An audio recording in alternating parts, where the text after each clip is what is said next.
imagine that you're looking for a stable partner. You might think, well, what do you want in a stable partner? And at least in principle, one of the things you don't want is too much mismatch between you and that person on the 5 fundamental dimensions. So for example, if you're really extroverted and you have a really introverted partner, you're going to engage in continual conflict about how much social activity the two of you should subject yourself to.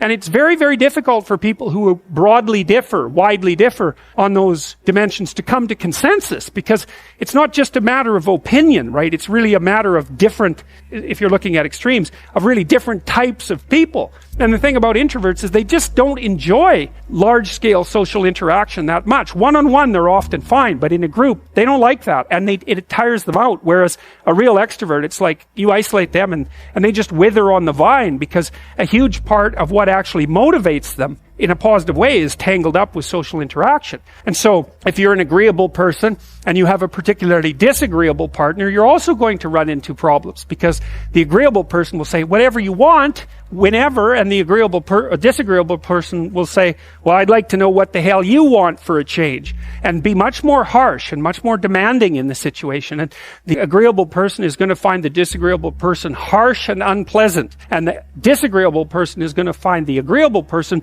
wishy-washy and unable to stand up for themselves. And again, that's actually one of the primary sources of tension between men and women, because women tend to be higher in agreeableness than men. It's about half a standard deviation, which is quite a large difference by psychological standards. And so what that means fundamentally, just so you have some sense of how large an effect that is that if you have a group of men and women and you pick out random pairs, the woman is going to be more agreeable than the man 60% of the time. So that's not an overwhelming proportion, but it's reliable, and it's quite large by psychological standards. So there's the problem with agreeableness. With conscientiousness, if you're conscientious, you're industrious and orderly. And orderly people seem to be sensitive to disgust, which is something we'll talk about in detail later. We've had a hard time specifying exactly what makes industrious people industrious, because it's hard to come up with an animal model for that sort of thing, and there's no theoretical model.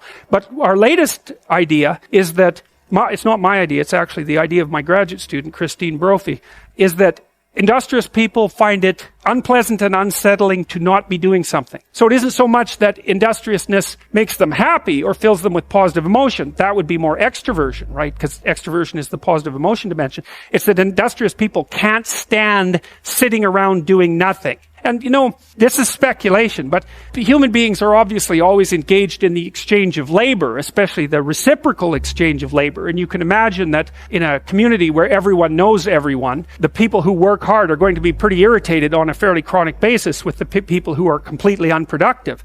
My suspicions are that plenty of people who were completely unproductive in the history of the evolution of our species were wiped out by people who were unhappy with their lack of productivity. And so I think, generally speaking, human beings have this sense of ethical obligation with regards to one another to share labor. And people who are conscientious really, really feel that. So they feel bad if they're not busily working on something that's productive all the time. And so the advantage to being with someone conscientious is, well, they're going to work like mad, but the disadvantage is they're going to work like mad. So, if you're looking for a partner that you want to relax with or have fun with, or who isn't uptight, then a conscientious person is probably not a very good choice. On the other hand, if you're a conscientious person and you're living with someone who's really unconscientious, that's good, because they might be able to help you relax, but you're not going to be happy with them because they don't work nearly as hard as you do. But even worse, on the orderly dimension, some of you have had roommates, and maybe you're more orderly than your roommate. What does it mean?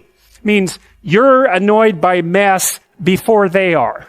And you don't have to be annoyed by mess much before your less orderly roommate for you to be the one that's always running around picking things up. And so actually, one of the things that's emerged from the psychometric analysis is that women are slightly more orderly than men. And I suspect that has something to do with the inequitable distribution of housework. Imagine that your proclivity is to be triggered by disorder 25 seconds before your partner's. You're going to end up, it doesn't take much difference for you to be the one that's always concerned about the mess first. Anyways, and so if you're a really orderly person and you live with a disorderly person, well, good luck getting along with them. They're going to regard you as like uptight and over-concerned with details and unwilling to relax, that's for sure. And they're going to regard you as, well, just a bloody mess. And how can anyone possibly live with someone like you?